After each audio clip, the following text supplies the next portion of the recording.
Welcome to Aadya TV. నేను మీ journalist Arun. 1 year గడిచిపోయింది. కాంగ్రెస్ పాలన తీరు ఏ విధంగా ఉందో ఇప్పుడు అడిగి తెలుసుకునే ప్రయత్నం అయితే చేద్దాం. మనతో పాటు బీజేపీ రాష్ట్ర కోఆర్డినేటర్ నయేష్ ఉన్నారు. ముద్రాజ్, చెప్పండి అన్న, ఎట్లా ఉంది ఈ 1 ఇయర్ పాలన? ఈ 1 ఇయర్ పాలన అసలు ప్రజలకు అసలు పాలన అవుతున్నట్టే కూడా అనిపిస్తలేదండి. ఎందుకంటే అసలు ఈ డిపార్ట్మెంట్లో పోయినా ఎక్కడ కూడా అలా వర్క్స్ అనేది అసలు మూమెంటే అవుతలేదు. వాళ్ళు ప్రజలు సమస్యలతో పోతే కూడా ఆ ఆఫీసర్స్ అనే కానీ ఎవరు కూడా పట్టించుకోవట్లేరు. కొన్ని నాయకులు అనేది అసలు ఇంకా పట్టించుకోవట్లేరు. ఇంకా మన జిహెచ్ఎంసీలో అయితే మాత్రం హైదరాబాద్ డివిజన్లో మాత్రం అసలు పాలన జరుగుతున్నట్టే లేదు. ఎంత ఇబ్బంది ఉన్నారంటే అంత ఇబ్బంది ఉన్నారు ప్రజలంతా కూడా. వీళ్ళ అబద్ధాలు మాటలు ఏంది, మహిళలకు 2,500 రూపాయలు ఇస్తామని చెప్పి, ముఖ్యంగా 2,500 రూపాయలు మహిళలకు ఇస్తా అంటే ఎంత హ్యాపీ అవుతారు. అలాంటి స్కీములు చెప్పుకుంటూ ఇల్లులు ఇస్తామని చెప్పి అవన్నీ చెప్పేవారికి అది పోలరైజ్ కాలేందుకు ఓట్లు అనేది అక్కడ వెళ్ళిపోయి వాళ్ళు గెలవడం జరిగింది.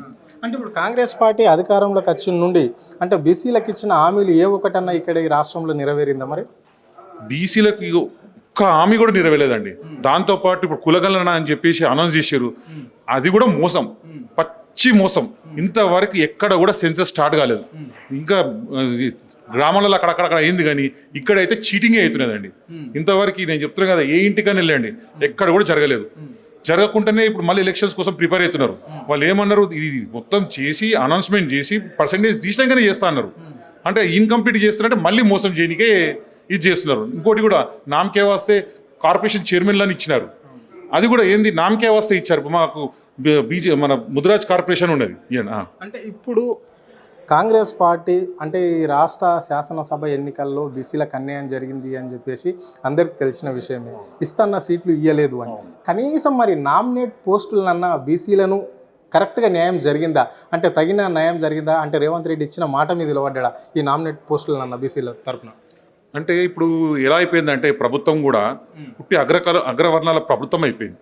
వాళ్ళు బీసీలు ఏం చేయలేరు అనేసి వాళ్ళు డిసైడ్ అయిపోయారు. అందుకే డిసైడ్ అయిపోయి వాళ్ళు అనుకున్నారు నామినేటెడ్ పదవులు కూడా అన్ని వాళ్ళకే ఇచ్చుకుంటున్నారండి. వాళ్ళు ఏం హామీతో ఉన్నారో ఏం ఆలోచిస్తున్నారో వాళ్ళు మొత్తం నామినేటెడ్ పదవులు కూడా ఎవరు కూడా ఇవ్వలేదు ఇంతవరకు. మ్యాక్సిమం ఇయర్ కూడా అనుకుంటా సరే ఇవ్వరు కదా, మేము కూడా అందుకే గమనిస్తున్నాము. గమనించి ఇప్పుడు గమనించే మొన్న ఎంపీ ఎలక్షన్స్లో కూడా 8 బీజేపీకి వచ్చినాయి. అంటే 8 అంటే ఆల్మోస్ట్ 60% పాపులేషన్ టర్న్ అయిపోయింది ఏది బీజేపీ వరకు. ఇప్పుడు వచ్చే జిహెచ్ఎంసీ ఎలక్షన్, సర్పంచ్ ఎలక్షన్స్లో చూడండి చేంజ్ అనేది మొత్తం ఉంటుంది కంప్లీట్. అంటే ఇప్పుడు ఈ రాష్ట్రంలో ఇంత పెద్దగా హైడ్రాకి సంబంధించి కూల్చివేతలు కూల్చేసినా కానీ కేవలం బీఆర్ఎస్ పార్టీ మాత్రమే కాంగ్రెస్ని అడ్డుకోవడానికి ప్రయత్నం చేస్తుంది. బీజేపీ వాళ్ళు కూడా ఎక్కడ కూడా కాంగ్రెస్ పార్టీని అడ్డుకోవడానికి ప్రయత్నించడం లేదు అని చెప్పేసి ప్రజలు అనుకుంటారు. ఈ వాక్యాలను ఎట్లా చూడాలి? హైడ్రాని ఎదుర్కొందే మా నాయకులు, బీజేపీ నాయకులు. స్టార్టింగ్ ఈటల రాజేందర్ గారే ఎదుర్కొని మొత్తం గ్రామాలలో ఏది మన మూసీ నది పొంటి నిద్రలు చేసి హైడ్రాని తరిమి కొట్టిందే బీజేపీ వాళ్ళు. అంటే ఇప్పుడు కాంగ్రెస్ పార్టీ బీజేపీ పార్టీ ఒకటే అని చెప్పేసి రాష్ట్రంలో ప్రజలు అయితే గట్టిగా నమ్ముతున్నారు. ఈ వాక్యాలను ఎట్లా చూడవచ్చు? అంటే ఇప్పుడు ప్రజల తరఫున ఏ నాడు కూడా బీజేపీ మాట్లాడలేకపోతుంది ఎందుకు అని చెప్పేసి క్వశ్చన్ మార్క్ చేస్తున్నారు జనాలు. ఇక్కడండి ప్రతి విషయంలో ప్రజల తరఫున బీజేపీ మాట్లాడుతులేదండి, ఇంకెవ్వరూ మాట్లాడతలేరు. మీరు చూడొచ్చు కదా, ఇప్పుడు మొన్న కూడా ప్రజల తరఫున ఇప్పుడు ప్రజలు ఎన్నో ఆస్తులు పోతుంటే కూడా ఈటల రాజేందర్ గారు, మన బండి సంజయ్ గారు ఎవరైనా కానీ బయటికి వచ్చేసి వాళ్ళు అటాక్ కూడా చేస్తున్నారు. అంటే ఈవెన్ సిస్టమ్ మొత్తం కూడా ఇప్పుడు కాంగ్రెస్ చేతిలోకి వెళ్ళిపోయింది. వాళ్ళు చెప్పినట్టే ఆడుతున్నది సిస్టమ్, అన్ని డిపార్ట్మెంట్ కూడా. చివరిగా ఈ రాష్ట్రంలో మరి స్థానిక సంస్థల ఎన్నికలు ఏ మాసంలో జరగబోతున్నాయి? ఎప్పటి వరకు ఇది 42% కులగాన చేస్తామని చెప్పేసి బీసీలకు హామీ ఇచ్చిన ఈ ముఖ్యమంత్రి ఎప్పటి వరకు అవి చేసి ఇప్పటికి 1 ఇయర్ అయిపోతుంది. గ్రామాలలో సర్పంచ్లు లేక ఆ ఇబ్బందులన్నీ ఎవరు చూడాలి? ఎందుకని మరి ఇప్పుడు ఎలక్షన్ పెట్టలేకపోతున్నాడు ఈ ముఖ్యమంత్రి ఈ రాష్ట్రంలో? అది ముఖ్యమంత్రి చెప్పాలండి, మేము కాదు చెప్పేది. ఎందుకంటే పెట్టేది తను కాబట్టి మ్యాక్సిమంగా తను చెప్పాలి.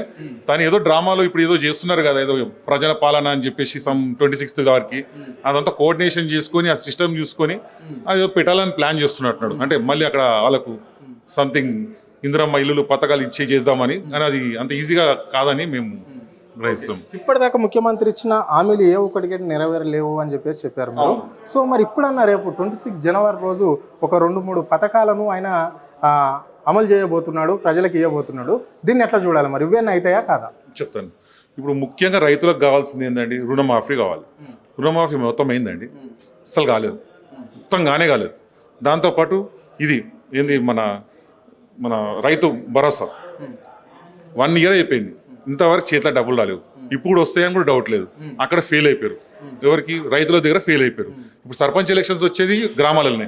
అవి రెండే కంప్లీట్ గా అన్నప్పుడు ఎడికల్ సర్పంచ్లు వస్తారండి. ఇప్పుడు వచ్చేటి నెక్స్ట్ ఏమి ఇస్తారంటే ఇల్లులు ఇస్తారన్న. ఇల్లు ఎడికలు ఇస్తారండి. ఒక్కొక్కరికి 5,000 లక్షలు ఇస్తారా? కట్టుకొని 5,000 లక్షలు ఇస్తారా? డబ్బులు వెళ్ళి ఎడికలు తెచ్చిస్తారు. మళ్ళీ ఒకటి ఏదో క్లిక్ పెడతారు, ఓ 50,000 ఇస్తాము ఇటుకలు కట్టాక ప్లస్ స్పైట్ అని చెప్తారు. దాని అది ప్రజలను అంత ఏం ఈజీగా నమ్మరు. మోసం చేయడానికే చూడండి మీరు. ఇది పరిస్థితి. ఇచ్చిన 6 గ్యారంటీలు అమలు చేయకుండా మళ్ళీ ఇప్పుడు 26 జనవరి రోజు ఇంకా 2 పథకాలను ఆల్రెడీ 6 గ్యారంటీలకి వెళ్ళి తీసి 2 పథకాలను ఇక్కడ ప్రజలకు ఇస్తామని చెప్తున్నారు. అవి కూడా మోసమే అని చెప్పేసి స్పష్టంగా నాగేష్ గారు చెప్పడం అనేది జరిగింది. కెమెరా పర్సన్ 7తో అరుణ్, ఆదే టీవీ, హైదరాబాద్.